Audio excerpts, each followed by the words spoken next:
Welcome to Counterpoint. I'm Tanya Granick-Allen. A new cabinet has been sworn in at Rideau Hall, and with that comes new responsibilities and some new faces as well. Some quick points. The cabinet has now grown to 39, including the Prime Minister. Half of the ministers are women, a perfect gender balance, something the Prime Minister has tried to accomplish with each cabinet. There is also a focus on regional representation, regional balance, as now each region of Canada also has its own regional minister. And 3 previous ministers have been dropped from cabinet altogether, including longtime Liberal Marc Garneau. So will this be Trudeau's legacy cabinet, as some have called it? What will this new cabinet mean for Canadians going forward? Well, joining us now to help unpack it all is Elliot Hughes, Senior Advisor with Summa Strategies and former advisor to Liberal Finance and Defence Ministers, and Laurie Throness, former BC MLA and Policy Advisor to former Prime Minister Stephen Harper. Gentlemen, thank you for joining me. I look forward to diving in and unpacking all of what this means for Canadians. So maybe I'll start with you, Elliot. Were there any surprises with this cabinet today? Big surprise for me was actually how big it was. I think 31 ministers changed roles, a number of new faces. I think close to 9 or 10. You had a few departures in Garneau, Chagger, and Minister Carr. So certainly the size of it, I think, was what jumped out to me the most. And then the second thing was of the traditional big 6 departments, 5 of them are being led by women. So on top of the gender parity, you've got women in some very senior decision-making roles around the cabinet table. So that's, I think, something the Trudeau government will probably want to talk about and demonstrate that it goes a bit further than just gender parity at the cabinet table, but in fact, some key decision makers. Yes, and some of them are new folks at very great portfolios, and we'll discuss some of that more in depth. Laurie, any initial responses or any initial thoughts on what you saw today? Well, my initial response is that it's really a highly partisan cabinet. It's really quite unfair to Western Canada. If you think that Manitoba West has 12 million people and 106 seats, that's almost a third of the House of Commons. We got 6 cabinet ministers. On the other side of the country, in Eastern Canada, they have 33 seats, and they also got 6 cabinet ministers. I mean, we should have had probably 10 or 11 cabinet ministers if you wanted to be fair in cabinet, but that wasn't done. And I would point out that Saskatchewan, for the second parliament in a row, has no representation at the cabinet table. And cabinet is where everything happens. Cabinet is the government. It's not the caucus. Cabinet is the government, and everyone deserves at least a reasonable shot at being represented in the cabinet. Well, let me ask you a question. You said it's a highly partisan cabinet, but it's the Liberal Party cabinet. How could it be anything but partisan? When I became MLA, I dropped my partisan considerations and I served all of my constituents equally, whether they voted for me or not. Every province has a right to be represented at the cabinet table. And there were 2 Liberal senators from Saskatchewan that the Prime Minister could have appointed as cabinet ministers. And there's lots of precedent for that, but he didn't. Instead, he took Jim Carr, who is a minister from Manitoba and special representative for the prairies, and dropped him from cabinet completely, as if almost to add insult to injury. This is an interesting point, and it came up a lot earlier than I thought in the discussion, but that's fine. Jim Carr's dropping from cabinet, if you will, it did catch my eye. What do you think that means, if anything, Elliot, that now Manitoba's Jim Carr has now been dropped from cabinet? Yeah, cabinet making is a very difficult process. And I appreciate some of Laurie's concerns around making sure that different parts of Canada are represented at the cabinet table. And perhaps that is an area of improvement. We don't know the reasons why Jim Carr didn't make cabinet. He was having some health challenges before, and perhaps that might be the reason. We shouldn't speculate until we know, and we will find out. I do agree, though, with Laurie that there is a sense of a little bit more,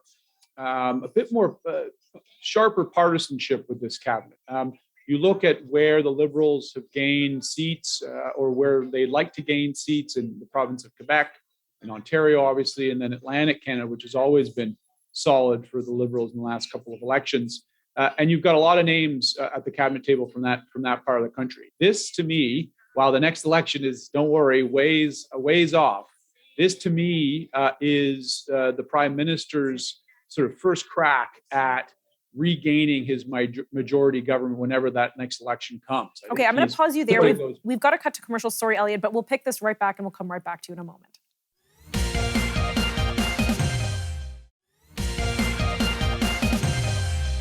Welcome back. We're discussing the recent federal cabinet that was unveiled by Prime Minister Trudeau, and joining me is Elliot Hughes and Laurie Throness to unpack it all for us.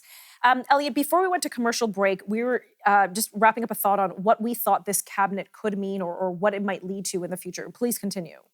Yeah, I was just saying that I feel as though this is an attempt for Justin Trudeau to try and win back a majority government whenever that next election does come around. And I believe today in a press conference, he did say that he does plan to be the leader of the Liberal Party at the next election. Well, that's interesting because this is, again, his third term, albeit this one and the last one are minority terms. So you're sort of shorter than your typical 4 or 5 years and whatnot. But that's why some people have said maybe this is his legacy candidate. But yes, you've mentioned that he intends to stay on. So that might push some of those eager backbenchers or cabinet ministers who want to replace him to the side for a moment.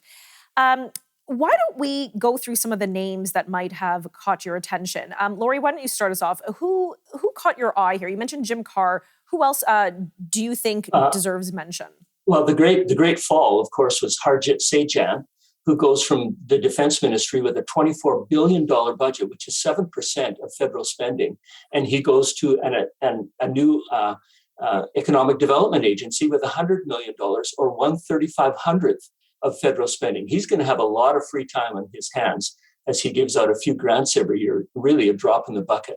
Yeah, but compared to where he was I know before. that there has been a lot of criticism of the handling. Was it his fault? I don't know. But the handling of the sexual misconduct allegations through the military, through the Defense Department. So I'm not surprised that I have seen some kind of shift there. Would that be an appropriate assessment, Elliot? Yeah, and obviously Minister Sajjan also is now the International Development Minister as well. So bringing that global lens that he picked up while at Defense to a new department, I think is a welcome refresh.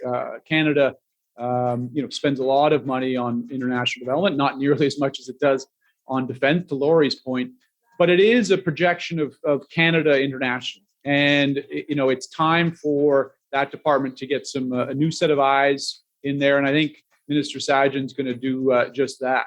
And there is definitely a new set of eyes with Anita Anand, new Minister Anita Anand, who she was kind of the vaccine procurement charge there.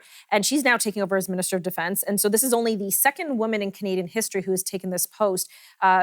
Good selection there, Elliot? I think so. I mean, a lot of pressure on her as a new MP, new cabinet minister to deliver on vaccine procurements, and she knocked that out of the park. She's walking into another very challenging portfolio to deal with the sexual harassment issues within the CAF. And although she's got lots of experience on change management, culture change, she's got certainly a big task ahead of her. But I believe the Prime Minister and his office, think that she can do the job. Okay, do you want to comment on that, Laurie? Well, just another name that dropped out to me was David Lametti, who's Minister of Justice, retains his portfolio even in the wake of the great scandal with Jody Wilson-Raybould and getting kicked out of cabinet and running as an independent. She has got to be, pierced to the heart today to see him rewarded by maintaining his cabinet position, and she's no longer even an MP. So that I would say is not a real compliment to the government as far as I'm concerned. But in some regards, one could say, well, he showed his loyalty to Prime Minister Trudeau, and that he did. And when the going got tough, he got his hands dirty. Perhaps is that fair? That Elliot? he did.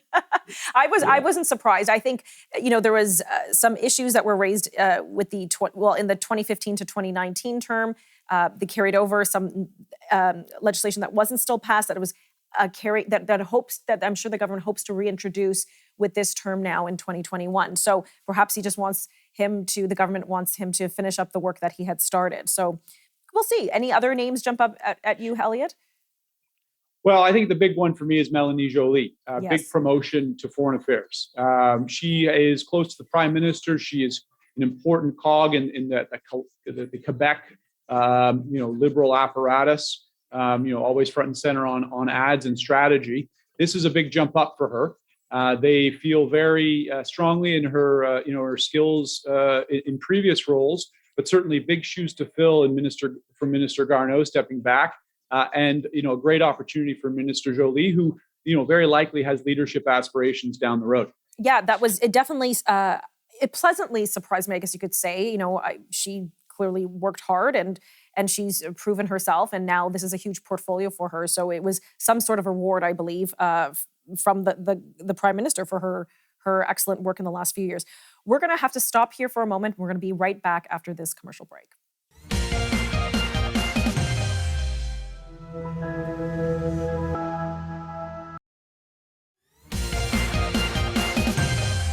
Welcome back. We're discussing the new cabinet that was recently sworn in for this 2021, after the 2021 election. Again, a minority government for Justin Trudeau. Joining me is Elliot Hughes and Laurie Throness. Elliot, I mentioned that there were some bigger names that were dropped. Laurie, you mentioned Jim Carr. Mark Garneau, he was dropped from cabinet altogether, leaving from a very large portfolio as foreign minister. That surprised me. He's kind of a longtime Liberal, old stalwart. What happened there? Do you have any insights? Well, I think we should be careful using the word dropped. I mean, Mark Garneau is, I believe, over 70 years old. He's served as an MP for a long time. Perhaps he thought it was time to move on. I mean, he had a crowning achievement in getting the two Michaels back from China. There's an opening to be ambassador to France that looks probably pretty nice right now. And so I would just be careful when we say he was dropped. Perhaps he sort of offered himself up to go to that tough post in Paris on behalf of the Canadian fair government. enough. That's a very good point, and I should be a bit more careful with the words. But no, that's true, because he may have very well voluntarily said, hey, you know what, I'll skip this round, thanks. Right. Give me something else. I mean, we've seen it with other governments before. We can talk about Jean Augustine, who took up an ambassadorship when she left. And Lawrence Cannon went to Paris as well, I believe. So there we go. And the thing that strikes me is that foreign affairs is the primo portfolio. Everyone wants that one. It's regarded as at the top and under finance, perhaps. But Melanie Joly is not really well qualified to take that. She was in tourism before, but she is a friend of the Prime Minister, and that seems to be her major qualification for this very high-profile, internationally recognized portfolio. She'll be hobnobbing with leaders all over the world. Well, obviously, Justin Trudeau, Prime Minister Trudeau, holds her in high regard if he's going to give her such a very good portfolio. What other names should we chat about here? Bill Blair, he stays on. They've added the Ministry of Emergency Preparedness to his portfolio. Marco Mendocino. Mr. Gilbeau. Pardon me? Mr. Gilbeau, Stephen Gilbeau, is a big environmentalist, and there has to be a shudder of fear going through Alberta today. Oil and gas account for $90 billion in exports every year from Canada, and that's mostly from Alberta. They have to be worried about this new, what they would regard as an enemy of their main export. And that's a real issue, I think, for the West. Yeah, so Stephen Gilbeau, he was formerly with Canadian Heritage, the Heritage Ministry, and now he's taking over the environmental portfolio. I had some debates with a friend of mine. Is this a promotion, demotion? And of course, we use those terms very loosely, but, he is a former Greenpeace staffer. So obviously, climate change, environmental issues are very close to his heart. What do you think about that appointment into cabinet, Elliot? Well, I think it's more of a slide across. I think what is more interesting to me is Minister Wilkinson moving from environment to natural resources Canada. That to me is the real interesting piece in all this. You expect an environment minister to talk about the environment and to fight for the environment.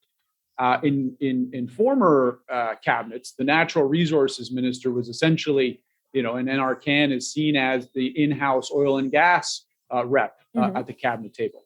That's going to change, and that combination of those two gentlemen, to Laurie's point, I think is a very clear sign on where the Trudeau government plans to go.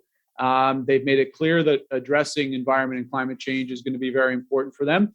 And this is proving that that's the case for them.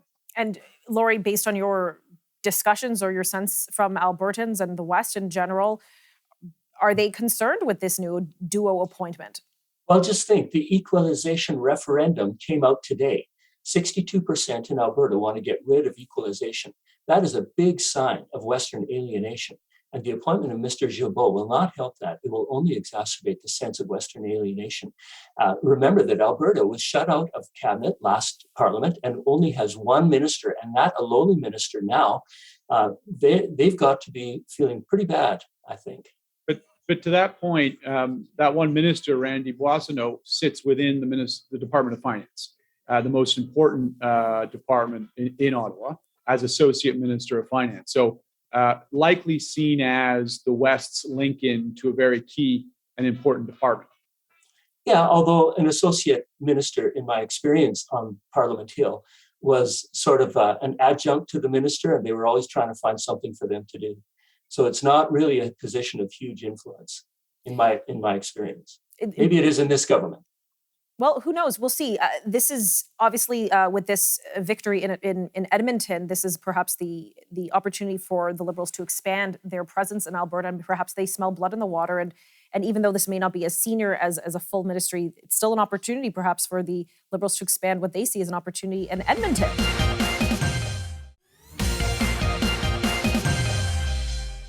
Welcome back. We're wrapping up our discussion on the takeaways from the new cabinet unveiled recently by Prime Minister Trudeau.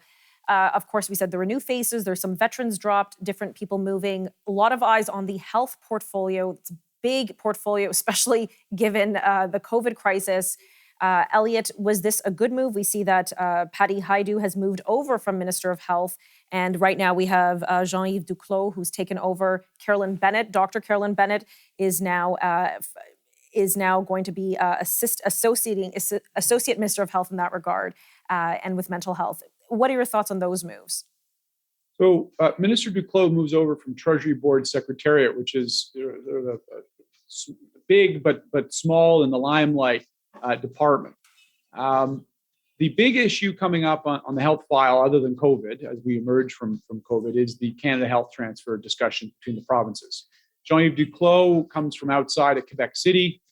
He is a detail-oriented, very well-respected in policy circles, and is the perfect type of negotiator you want to be having to go into those discussions with premiers who have made it very clear that they expect more money from the federal government. So having Carolyn Bennett focus on some of the more social issues related to health, and Jean-Yves Duclos likely focusing on some of those negotiations, to me, makes pretty good sense.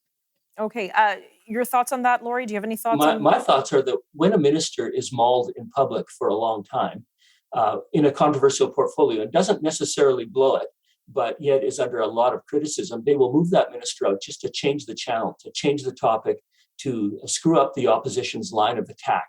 And I think maybe this is what happened here, because they didn't really demote her per se. They gave her a lateral switch so that they could change the channel. And by her, are you referring to Patty Hajdu or Dr. Carolyn Bennett? Because even Patty Dr. Carolyn Hajdu. Bennett was in the public eye towards the end when she was discussing certain things about Jody Wilson-Raybould. Well, perhaps I can understand that one.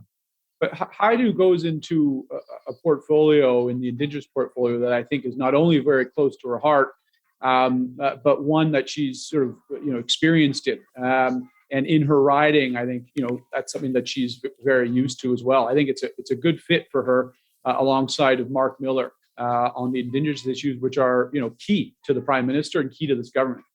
So, Elliot, we only have a couple minutes left of the show. Canadians are going to say, okay, so what? The cabinet's been changed yet again. Mm-hmm. Nothing new here. But we look towards cabinet to give us an idea as to what the policy direction of the government will be. Based on these new appointments today, what are the, say, 3 or 4 areas of focus that you see the Trudeau government taking? Well, clearly, recovering from COVID, getting jobs back and economic growth is one. Addressing climate change and the changing environment is 2. They've also made a lot of commitments around housing and moved Minister Huson into that role. And the final piece is Indigenous reconciliation. Those are the 5 key things that this government will be focused on. Minister Freeland, as finance minister, is going to be leading that economic effort.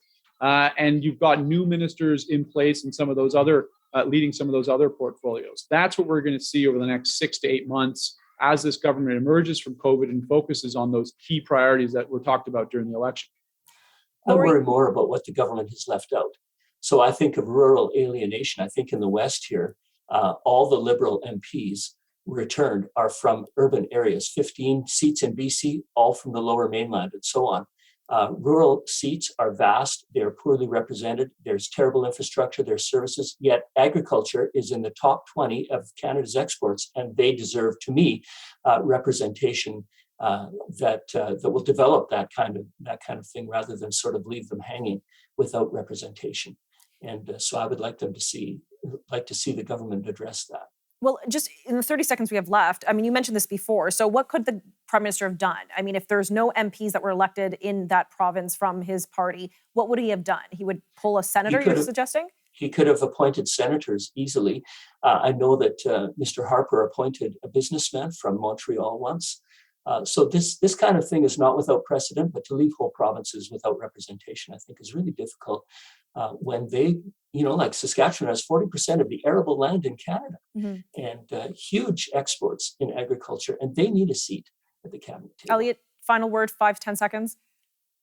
I mean, there's elections for a reason. I think the government has to work to earn the trust of those voters. But I think appointing senators, unelected senators, and folks who don't represent anybody particularly, it doesn't really seem like a good fit to me.